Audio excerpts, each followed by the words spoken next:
Good morning. Welcome to AuthorTalk with me, Amy, Sandy, Russell, and we have Sue today. Yay!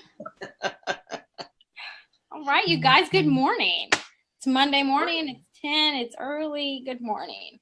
Good morning. Good morning, Russell. Good morning. Good morning to y'all. Sue, thanks for being on today. Well, I appreciate the invitation. So for all of our Facebook Live people out there, we want to wake you up on Monday morning and get you motivated for the week with all the fun things of being an author. Here's Sue's picture. Sue and her husband, Jack, and they live in Bath, Ohio. And Sue, we met Sue a couple of years ago, and she was just getting ready to publish her book for the first time. We're going to talk to her about that a little bit. We're going to talk to Russell. He's going to show us a few more pictures, or one more for sure, from his recent trip to China. Amy's going to talk about our social media and what's going on in that world. And I'm going to be the one that just facilitates everything. And then at the end, I'm going to tell you how you can get more information about all this good stuff. So let's start out with Russell. What's going on in your world as far as either your book or your travels or something in Russell's world? Well, we were joking before and talking about pictures that we wanted to share. And I said, hey, this is a picture I wanted to share, this crazy picture. This is in Shanghai. We're in a Buddhist temple. And these ladies had all got dressed up and they were having a group picture made. I actually don't know why they were making the group picture, because they couldn't speak English and we couldn't speak Chinese. But we just started not talking as we were trying to talk and laugh because we were together, and they wanted a group picture made with us in it. So we had our group picture made, and stuff like this happened all the time. The people are so sweet over there. Except the people that you said are not kind, don't treat strangers kindly or Western. Well, no, they're just not very willing, not very interested in being around us. Yeah, it's not that they don't treat you well. It's just right. that you're an outsider to them. And, you know, I see that a lot of times in travel, even in the United States. If you go to a tourist town, the people there don't really care for tourists that much, because even though it seems to be like, okay, we're the one bringing the money in. But I've been to like beach towns. In Daytona Beach, I remember people would be so rude when you went in to get something, because it's like, no, you're not a local. But the thing I love about Russell and his travels, and why we want to talk about it, and you should consider being a travel writer, Russell. Yeah. But the thing I love about it is Russell goes in and becomes a local and eats what they eat and does what they do. And that's unusual as a tourist. And I think that's remarkable. Like going into the Buddhist temple and having your picture made with all the women that are dressed up, even though you have no idea why they're dressed up. I had no idea. My question to you is, you were talking about the Right Space reunion on Saturday. What happened? It was a great day. One of the best days I've had in a while, actually. You know, Russell and I are on the board of the Houston Writers Guild. And a month or so ago, we had all these activities planned, and they all got kind of rearranged because of the hurricane and the flooding and all that. So all of a sudden, Fern, our fearless leader, said, can you go on November the 11th, which I knew was Veterans Day, can you go with Andrea Barbosa to manage the table for this event? I'm like, sure. Well, I find out later when they sent me the emails that it was Right Space Family Reunion. So I want to say a hello and a well done to Right Space. I don't know all the names of the people that are associated with Right Space. I do know. You know Elizabeth. I know Elizabeth. And Elizabeth is the one who's most interactive with the guild, at least the one I've seen the most. She comes to our events. When they have a table at our event, Elizabeth's always the one there. So she was there along with a bunch of other people, and they had lots of volunteers. I mean, there were, have you ever been to Right Space, Russell? Yes, it's an incredible organization of highly qualified people. In fact, I've been to a Right Space conference one night that you were there, because that's where I met Minot. And that's when we heard Pamela Hutchins. Yes. So yes, I remember that. That was quite a while ago, actually. So Right Space is an organization for writers, and they do a lot of things with writers, whether you're self-published, independent published, traditionally published. And I'm not even going to begin to say all the things they do, because I would. Well, they have seminars every week on, if you're a writer, no matter what you're working on, how you can improve what you're doing. And you can go to Right Space and constantly find classes, lectures, seminars, or writing experiences where you can improve yourself. Wow. That's very good. Very good. Have you never heard about it? See, well, you're in Ohio, right? Yeah. So. Yeah, it is it's local. But the big announcement that I want to make is in 2018, Right Space, Houston Writers Guild are going to join together for a conference in our April conference, which is actually going to be in May this year. So I want everybody to start knowing now about this, because this is going to be, this is huge. We just signed a contract a couple of weeks ago. And so you're going to be hearing a lot about it on these author talks. We're going to be telling you the latest update, who some of the guests will be, as far as the speakers, as far as the workshops. It's going to be a huge conference this year. So I think that's a great idea too, that they did that, because those two groups are complementary of each other. They're not competing. Right. And by having a conference together, it will be more than twice as good, because of the energy that they'll both bring will make it better than what either one of the groups could do by themselves. And I did see someone from another, so what you said about we don't compete with each other, that breaks my heart, that there's so many author groups that don't work together because they're afraid you're going to compete. And it's like, hello, I read a lot of people's books. I don't just follow one person or one group. And so on Saturday, there were people from different groups, some of them that you're familiar with, Russell. And one of the people there said to tell you hello. Rebecca Nolan said, Rebecca, hello. So hello, Miss Rebecca, her. Watching. Love Rebecca. And she was there representing her organization, which is the Houston Writers House, I believe. Yes. And so they have stuff all the time too. And she invited us to come. They meet on a particular day of the month. I think it's Tuesday or Thursday, at that that bar over on just off 59. I'll think of it while we're going on. But anyway, if anybody's interested, we're not there. Nobody is an exclusive organization. I'm interested. I would love to go over there, especially for one of their socials. Okay, good. I'll let you know. I'll find to get the details and let you know. I also want to say a big shout out to my two new BFFs, Hilda and Pam. So I met both of them and spent a lot of time with both of them. They both write nonfiction books, and I told them about the Nonfiction Authors Association, which meets this Thursday, and I will be there. So I have two guests for that group. So I just love spreading the word about all these different author groups. So I want to talk about Sue's great social. Sue is an author that is learning the process of social media and Amy's trying to help her do it. How's it going, Sue? I'm doing okay with certain pieces of it. And I know where you're going with this. That is a nightmare for me. I texted Sandy and was like, oh my gosh. So I haven't figured it out yet. We're talking about, for the audience, we're talking about Reddit.com, which Sandy and Amy has a course that they're doing on Thursday nights.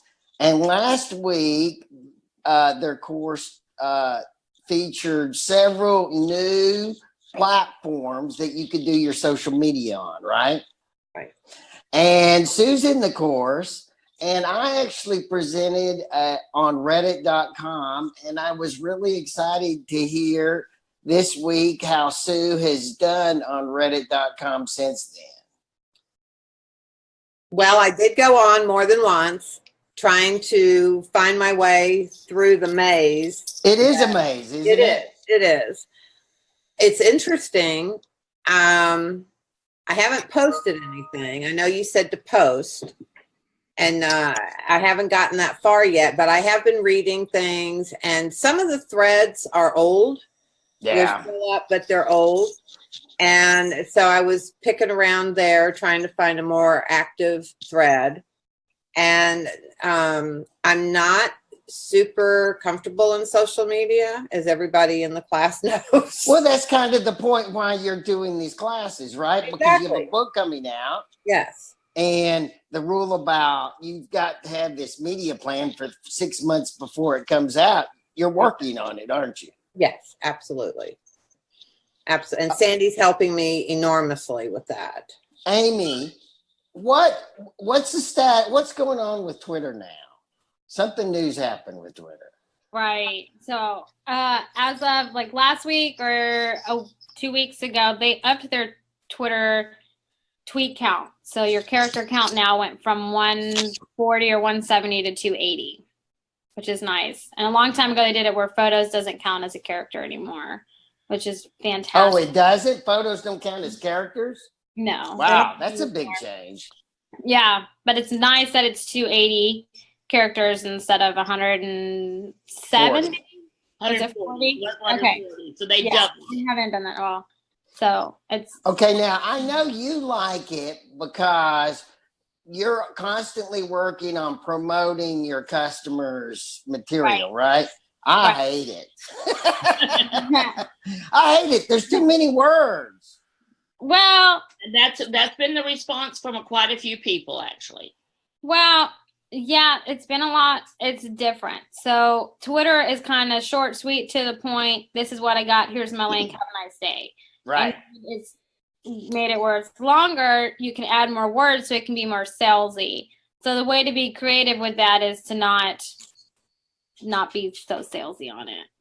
Not use the 280 words, Right. right? If you don't like the 280, don't use it. Stick to the 140. I would just keep doing what you're doing. I would just be short, sweet, to the point. So I was so used to having to go back, and I would always say what I wanted to say as short as it, and then when it would always go over, I'd go back and say, okay, what words can I eliminate that I can get it down to under 140?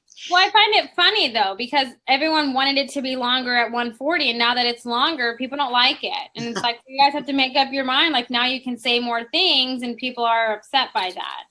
Well, I think it's also a function of Twitter trying to figure out how to make money because they still haven't made a profit. Right. Really? I did not know. Yeah. In fact, Twitter is at a crisis moment, I think, because their membership is not climbing and they're still not making money and time's clicking. Right. And I think a lot of it, got like, what do we know about the business of all this stuff? But, like Facebook's always coming out with new stuff. LinkedIn just all of a sudden took a major leap forward with some of the things they're doing. And so Twitter's kind of left to either make some changes or one of the others is going to buy them out. That's what usually happens. So. Yeah. Well, the coolest thing that I've learned, and I'm sure other people already know it, but I was driving home yesterday from San Antonio. And when I got home, I had notifications in my YouTube. And when I went to YouTube, it had said I could do a go live video through YouTube on my phone. I didn't know that. I had no idea that I could do that. So it was new for me. And I was like, oh, I'm going to do this. So it's on my list today is to do a live video on YouTube. And, we could do an AuthorTalk live on YouTube anytime. Well, this is from your phone. So, like on Facebook Live, when you do it from your phone and it's live, that's what this YouTube would do. Oh, got it. Wow. Got it. That is interesting. That's interesting. Mm-hmm. Because I'm right now going through the process of looking back through all of our author talks and finding the ones we did on that I could, put on YouTube, on our YouTube channel. So that's great. Great. Or like this one. like this one. Now, if I wanted, you talked, Sandy, last week about Goodreads. You did a discussion of Goodreads and how we could take advantage of it. What would be the first step someone should do in Goodreads if they wanted to get on it? Create an account. And always. Always. And make sure that account, remember we talked about this in the course, make sure your profile, that people can find you there. Like I use my name, Sandy Lawrence, on every social media platform. If that's already taken, I use Sandy Lawrence 1. So I want people to find me wherever I am. So on Pinterest, I'm Sandy Lawrence. On Google Plus, I'm Sandy Lawrence, and everything. So on Goodreads, I'm Sandy Lawrence. I have an account there. The thing about Goodreads that authors should pay attention to is a lot of people are on there who are readers.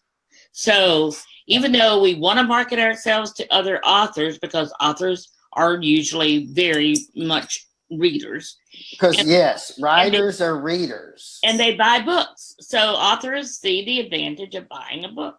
I mean, anytime anybody tells me about a book, I go immediately. Sue and I had a conversation last week about C.S. Lewis being one of the authors that she likes to read. And she mentioned one book in particular. And I mean, I went immediately and bought it. Once I couldn't remember the name of it and I had to go ask Sue.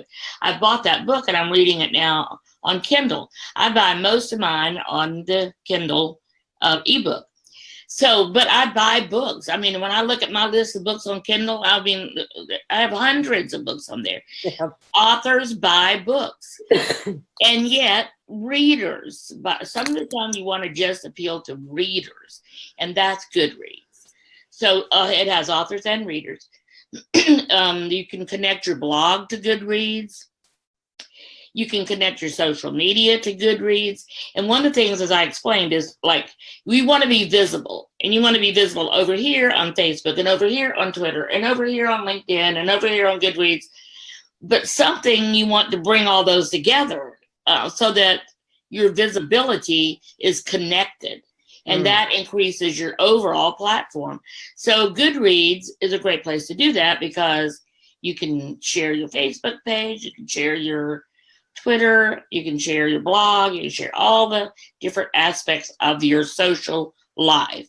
And that's important. So I recommend Goodreads. And one of the courses that Amy and I are going to be looking at teaching next year is going to be Goodreads, because there's enough about Goodreads that we could spend 3 or 4 weeks. But that, because I'm in such a course-driven mode, every time I see something, I'm like, oh, that would be a great course. So stay tuned. We got lots of ideas. I just have to bring Amy in and get that millennial viewpoint and her aspect of the whole course itself. And we're good to go. And she's a very fast learner. So she ends up teaching me lots of stuff. So Sandy, if they want to hear about that, how can they sign up to hear about that? So if you go to my webpage, which I don't mention a lot, but perceptivepublicrelations.com is my webpage. And there's a place there you can sign up. You get a free gift, and the gift we have now that we've had all year has been a calendar of 2017, which obviously we're getting ready to replace that. And not sure yet what we're going to replace it with, is why I haven't replaced it. But it has all of the holidays for the entire year on a calendar. Amy, could you put a tag at the bottom for that? I'm working on it right now. Okay, I thought you were. So Amy can do it without even moving her eyes hardly. You never know she's doing something different. I turn my whole head to look over here, see what's going on the Facebook. So Amy, while you're doing that, so we talked about the new stuff from Twitter, any social media tip you want to give for today? And then we're going to go into talking about Sue and her publishing experience. Yeah, so I actually did this, and it's weird because I tell people to do this and I don't do it myself. So last week I did a Facebook Live video and it was super nerve-wracking for me because I tell people to do it, but doing it on my own, it's different. So I recommend that people do it because I reaped good benefits from doing it. I got a lot of traction on it. I got conversions to my website by doing a Facebook Live. So my tip would be to do one this week. And to check out the Social Media Examiner's right now, just put an article about how Instagram is now doing shoppable posts. So you can now buy from Instagram and how to do that for your business. So I recommend going and reading that. It's a great article. Wow, that's kind of a big deal. Yeah, it's a great article. It's fantastic. I really liked it. And Amy, when you and I were talking last week, have you read any articles from them on this ability to use your Facebook group as a membership? Because that's one of my goal has always been to have this community of authors that helps each other. And then Amy and I would meet with them once a month or once or however often, and we charge for it. We charge a basic membership fee, and affordable for everyone. And then above that, if you wanted more, you could have it. But I want a community that all authors could belong to and could afford to belong to. That's a big thing. And I did read that you could use your Facebook group for that. And I didn't know if you'd read anything on that or not. I haven't recently, but I've just been reading their new articles and stuff. A lot of it's been about Instagram because Instagram is making a lot of changes right now. They're trying to compete heavily with Facebook. So they're doing, the live videos and live stories. And then now they're doing shoppable Instagram posts where you can actually buy from Instagram like you do on Facebook. So they're probably the ones that are upping their game the most right now. So they're popular right now on Social Media Examiner. But I can find an article because I'm sure they've written one. What was Sue's homework for Instagram last week? Sue, what did you do on Instagram? Oh, I don't remember Instagram. I was more worried about the Reddit. You already did it. She had to create an account and friend me on it. Oh, and she did that. I actually remember you bringing that up during the course. Yeah, that was everybody's homework. So why is Sue republishing her book? Oh, yes. Good question. So, as I said in the beginning, I met Sue 2 or 3 years ago. I don't remember exactly. About 3 years ago. And Kat, so one of my friends is Kat Sanford, and she contacted me and said, my aunt's an author, and she has some questions. And so I had a call with both of them and gave her some suggestions, and she needed an editor and all this other. So we had a couple of calls maybe, but that was about it, wasn't it, Sue? 2 or 3. Yeah, and then you're very generous with your time. I remember that. Well, thank you. My goal is to help authors. So I didn't hear from you for a while, and then all of a sudden I hear from. I don't know if I heard from you or from Kat, but anyway, Catherine, I think, or maybe I emailed you because Catherine told me to email you. I think you did because Kat had said, are you still in touch with Sandy? So thank you, Kat. And I was just getting ready to start the course 21 Secrets, and I suggested maybe you want to be in this course, find out some more about the marketing. And so she did. She signed up for that. And so then I started having conversations with her about the book. So in the time that we didn't talk, she had found a publisher, a very well-known name, but we're not going to mention any names today, right. A very well-known name in independent publishing. And so she's had some bad experiences. And the reason I want to talk about that today is because, I could ask for a show of hands if we were all looking at each other, or I could ask you to make comments. I can tell you most authors have had some kind of negative experience. One of our clients is having an experience right now. And I'm not even going to say who that's with. And then Valerie Sweeten, who writes for us, her publisher went out of business in the middle of her second book. And during the Indapalooza during the conference, I did a panel, and basically the panel was about all the bad experiences that all the panel spokesmen, all the authors had with publishers going out of business or wanting a lot more money than they said they would, or lack of performance. It was just a nightmare. And that was be careful. Great panel. Great. It was. I loved it. It was really good. Yeah. In fact, Sue, afterwards, I said, "How was it? How was it?" She was like, "It scared me to death." And it was fantastic. But you know what I loved about it is that it showed me that I wasn't the only one that had started out stumbling along. Absolutely. Right. That's And important. that is a good thing to point out to everyone. Find someone to help you through the process. Someone that's been there, done that. And honestly, you can find books out there. I mean, there are like, I told somebody once in my nonfiction, Yeah, but which books do you believe? That's part of the problem too. Well, I told this person that he wrote a book and he self-published it. And then his second book was 12 Steps to Being a Self-Published Author. And I said, everybody that goes through the self-publishing process then considers writing a book on how they did it, because it is a huge learning experience. Yeah. Well, I'm glad I didn't, because I don't think I did it right either.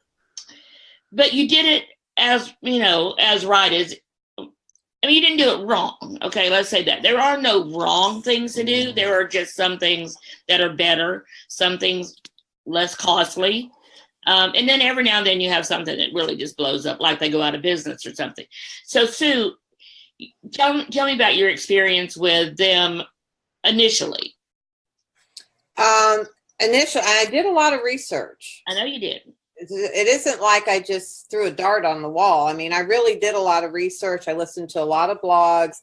I really listened to Joanna Penn a lot, but not just her, just a lot of people. And I actually bought a book by a lawyer on how to self-publish. And she took you through each step. And I think I told you this, by the time I got to chapter 2, it was overwhelming, all the little steps you have to go through, especially when you are so unfamiliar with that entire field of publishing. My daughter and I had actually even gone to a conference here in Peninsula a couple of years before that. And the money numbers they were throwing out on how much this is going to cost was just like way beyond. I know. That is one of the crazy things they do, is if you go to conferences, is the money numbers they throw out. It can intimidate you. It was very intimidating, and I hesitated a long time. I tend to be a middle of the road person. So what I chose is not to go through an agent and go traditional publishing, which at 60, well, I was about 59 at the time. I thought, I'll die before that happens. And the other thing was not to strike out totally on my own. So I hit that happy medium, in my opinion, which was to go with a self-publishing company. And they took care of that ISBN and your copyright and all the things that I was hesitant about doing because I didn't know how to do any of it. And their initial price was not bad. But then you get into now this price over here for editing is astronomical. Now, it wasn't horrible, but it was a lot higher than I had anticipated. But the editing was awesome. I have to tell you that I did not have an issue with the editing on the first book at all. And then you go through the but when you get to that cover, it's stock photo, unless you know somebody that does this. And I knew nobody. I had no end to anybody. So you weren't happy with your cover? Are you doing a new cover, Sandy? Yeah, doing a new cover? Where are you doing your new cover? That's a good question. That's for Sandy.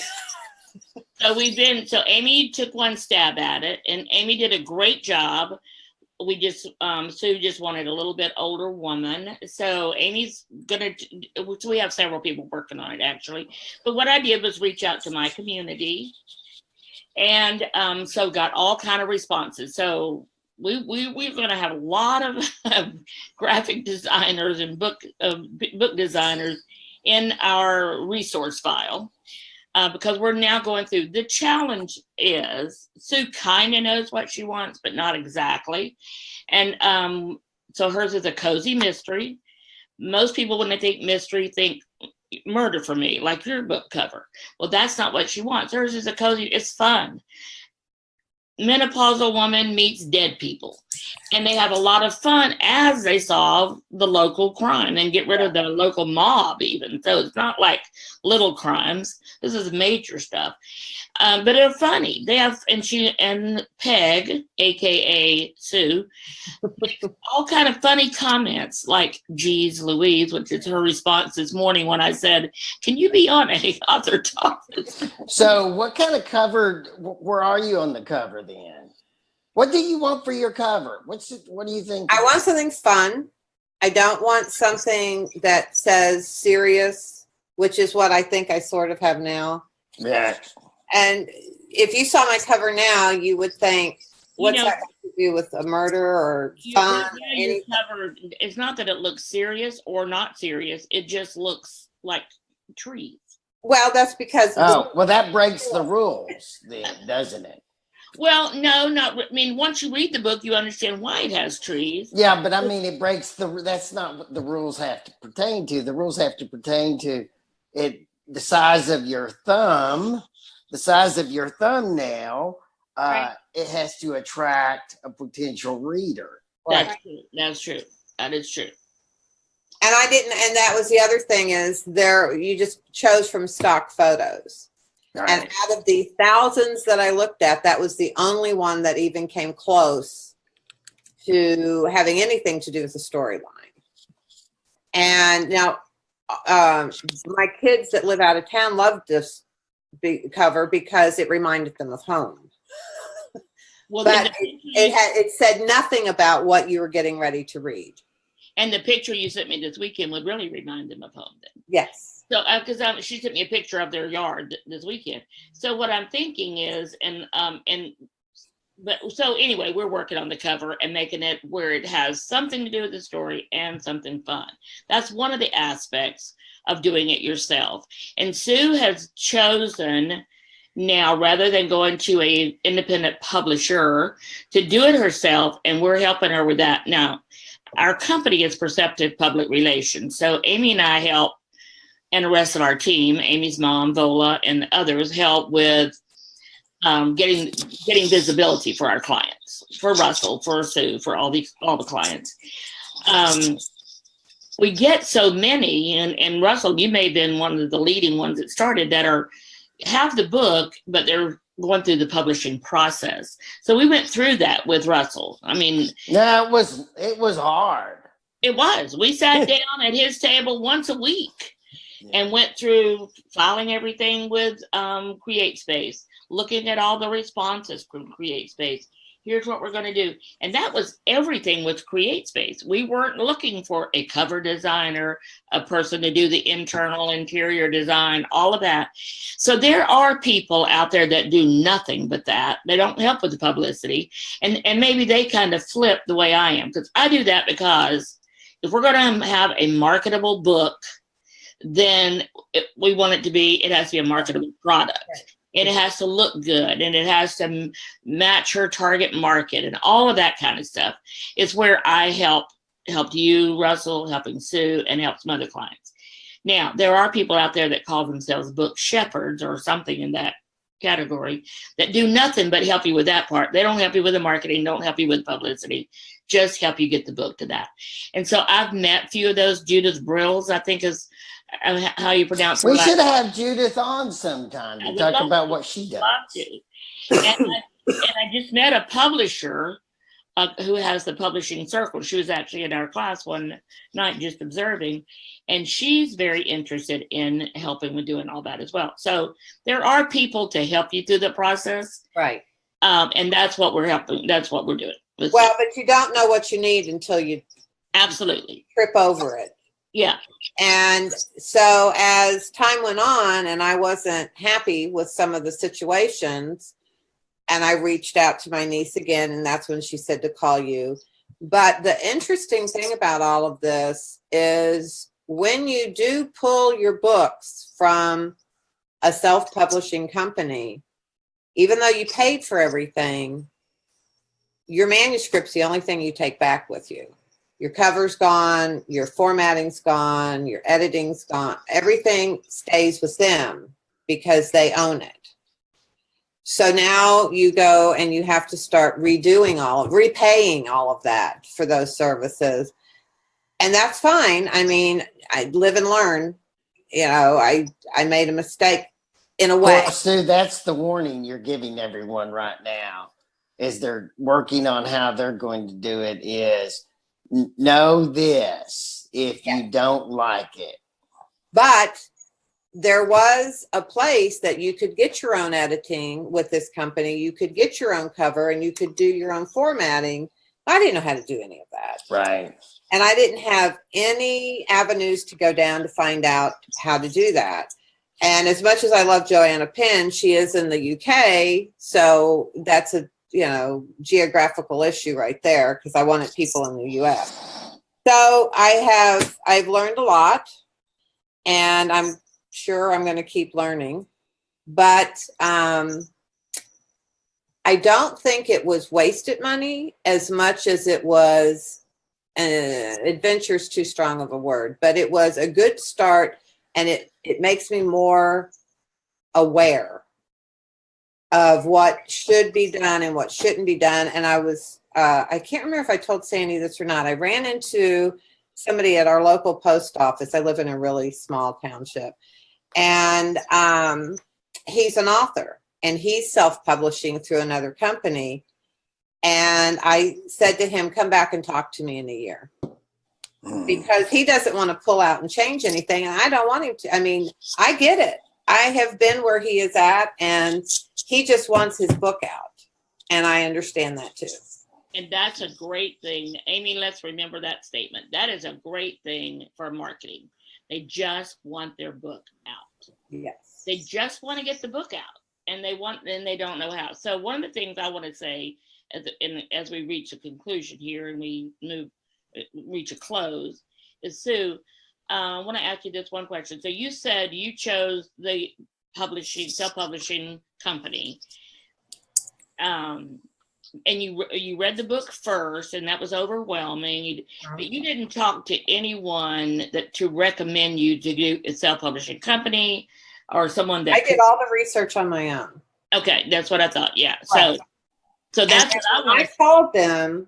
I was treated very, very well. I'm not saying that they weren't right. We're not saying bending over backwards for you, but there are issues, and people do need to be aware of them. Yes. So you just have to take care of your product.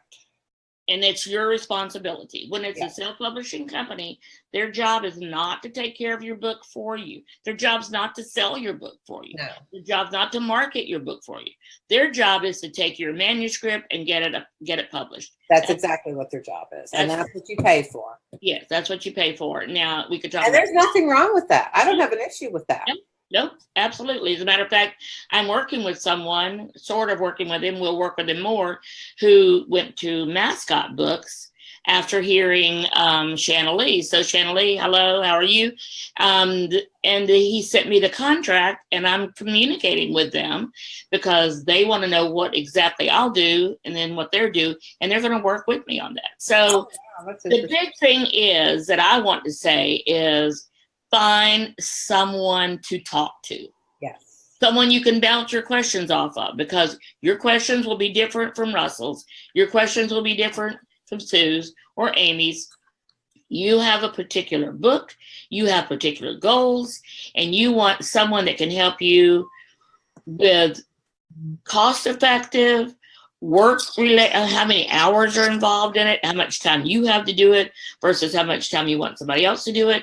And I think anybody I know would be happy to do a consulting with you initially and not charge you. And then if they do charge you, which I don't, but if they did, even paying a couple $100 or whatever they would charge might be worth that before you go forward and then have to start over again. So it's still very overwhelming though, because even when I talked to you on the phone those 2 or 3 times, it was like you felt like the tidal wave coming. But at the same time, that was only because you don't know what you're doing at that point. You have no clue. You've written something that you feel pretty confident about. and yet you don't know what the next step is. And so one of the reasons I did all the research is because I did want to be as correct the first time as I could. So even after all of that time spent, and that's okay. You just live and learn. Okay, it was a learning experience. In my business, one of the things to consider for authors is that you are a business owner. So right. You now own the business of your book. And, we all make mistakes in our business. I've made mistakes in mine. Everybody has. So you just learn from I just want to make new mistakes. Yes, absolutely. Don't make the same ones over and over again. That's a very good point. Yes. You just don't want to make the same ones. But it wasn't a horrible experience as far as getting the book to print, but not all printers are equal. And so when your books start having issues, your physical book starts having issues, then you need to start thinking about what's the next step. I just want to say real quickly that we had a couple of people, some of your friends, Sue, Heather is on, and she agreed with you, and then Sarah Hansen. It says she's a friends with Kat Sanford. So Sarah and Heather, thank you for joining us. I hope all of you authors pay attention to Sue's experience, Russell's experience, and find someone to help you. Yeah. And if anytime you want to have a conversation, like I said, I do not charge for that. You can go to my website. You can send me an email at Sandy@Perceptive Public Relations. You can contact me on Facebook.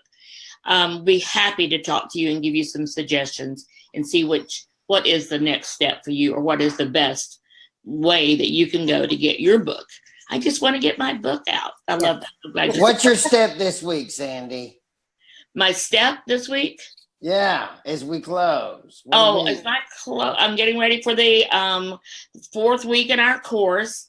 Our course is Social Media 101 for authors, and Amy and I have been doing this course.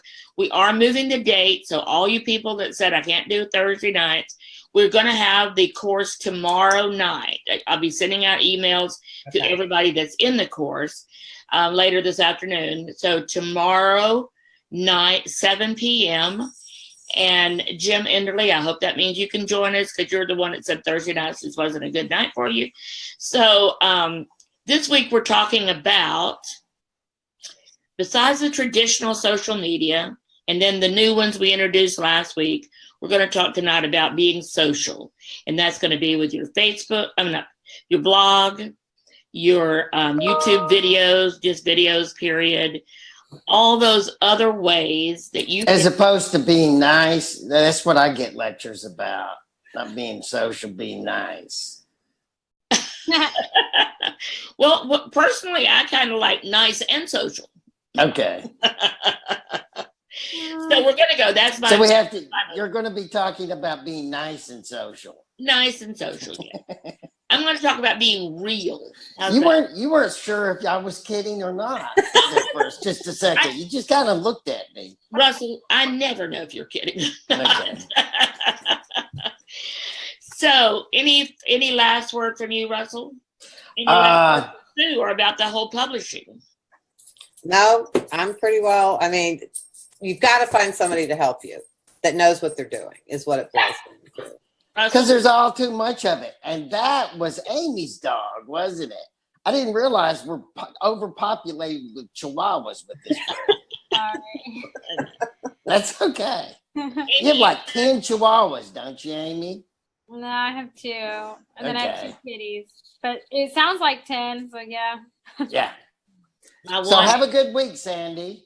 Have a good week. Have a great week in Ohio. What's the temperature? Right now it's in the 40s, but the wood burner is going. That's Christmas weather. Well, it was 19 the other day when I woke up. I was not happy. Wow. Nice. That's right. You lived there for 37 years, so hello. I know. It's time to get used to it, and she's still not used to it. So I complain every year. Bye. We'll see you next week on AuthorTalk. Merry Christmas. Not yet. Would be Happy Thanksgiving.